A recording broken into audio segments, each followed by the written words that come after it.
An earthquake is a short, elastic motion in the Earth's crust. The most common type of earthquake is the tectonic earthquake, caused by the movement of tectonic plates. This occurs along plate boundaries.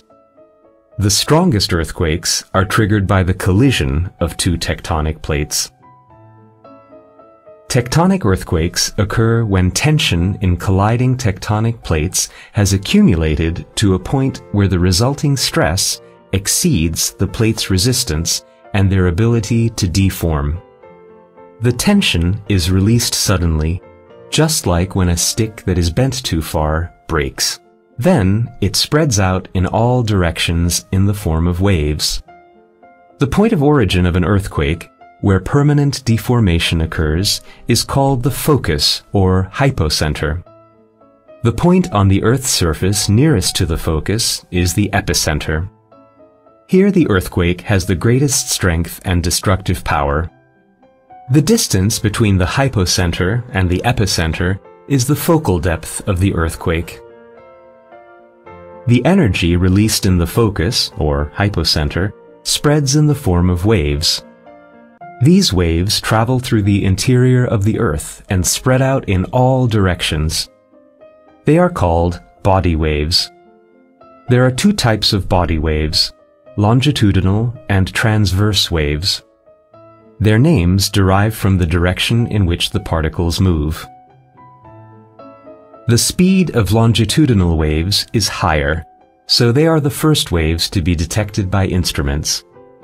That is why they are called P waves, that is, primary waves, while transverse waves are called S waves, that is, secondary waves. Waves traveling along the surface of the Earth are called surface waves. They result from the interference of the P waves with the S waves. Surface waves travel at lower speeds than body waves, but their amplitude is greater. They cause the greatest damage. Several thousand earthquakes occur daily on Earth.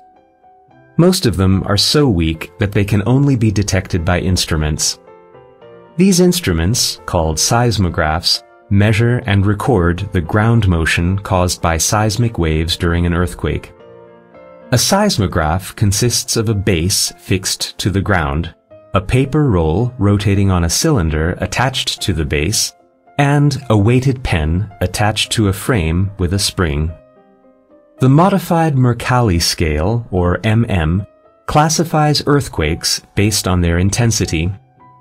This 12-degree scale shows the effects of an earthquake at a given location. The Richter scale is based on instrumental measurements.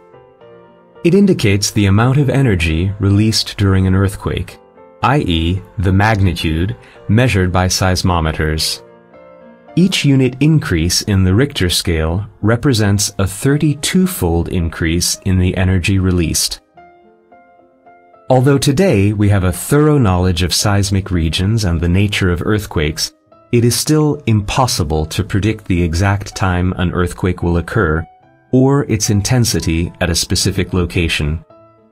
Therefore, the best way to protect against earthquakes in seismic areas is to build earthquake-resistant buildings. The architectural design of buildings, their reinforcement, the building materials used, and seismic isolation and damping structures are all important in terms of seismic resistance.